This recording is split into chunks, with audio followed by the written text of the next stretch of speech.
Acest 2023 a avut de toate.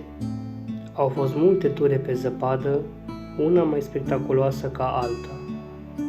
De la frumoasa inconștiență controlată, când am urcat până la refugiul Gugu, pe un traseu nou pentru noi,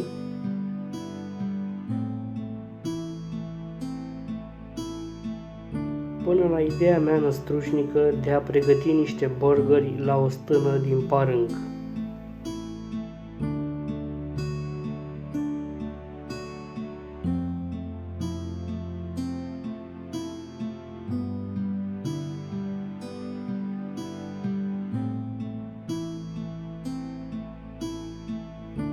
Am fost în premieră și în munții Latoriței, până pe vârful Frătășteanu Mare,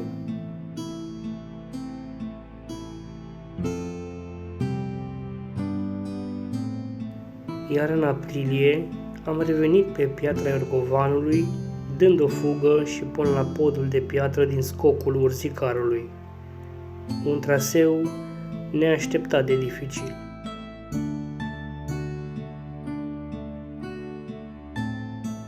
Și după atâta frig și alb, abia am așteptat verdele crud de mai când am vizitat cătunele izolate din munții Cernei, Ineleț și Scărișoara.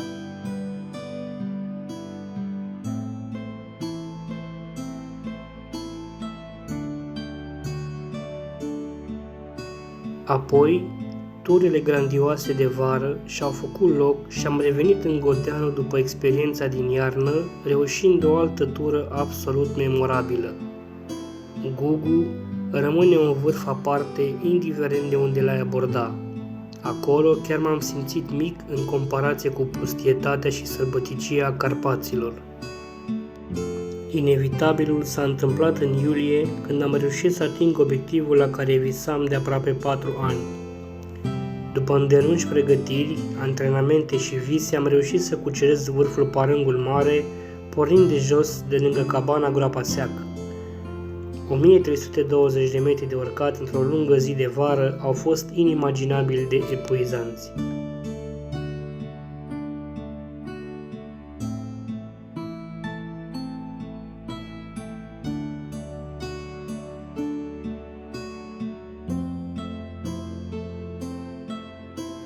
Și când credeam că nu mai pot fi surprins așa ușor, am ajuns în Făgăraș.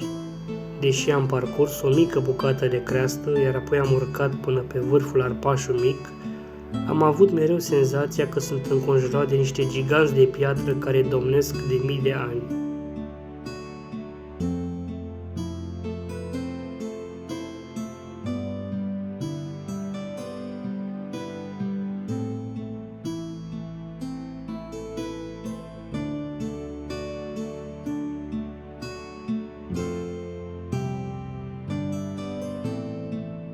O experiență nouă a fost și să petrec o noapte la cort alături de familie, făcând primul foc de tabără.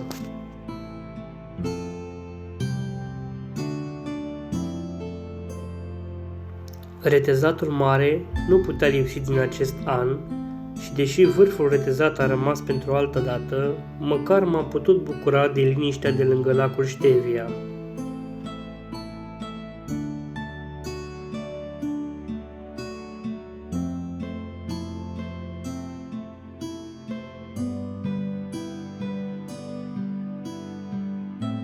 Culorile toamnei mi-am dorit să le admir în masivul Buila Vânturarița, astfel că în octombrie am ales să urcăm din Valea Costești până pe cele mai înalte două vârfuri din masiv.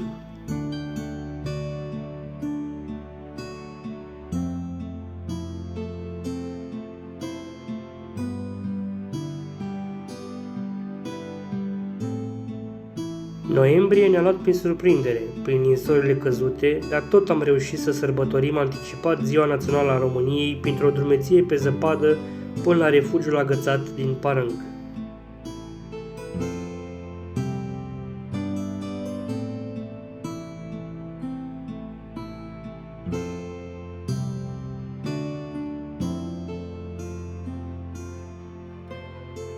Vreau pe această cale să mulțumesc și tuturor celor care m-au însoțit în aceste drumeții, uneori epuizante, alteori geroase, dar de fiecare dată minunate. Oare pe unde vom ajunge în 2024?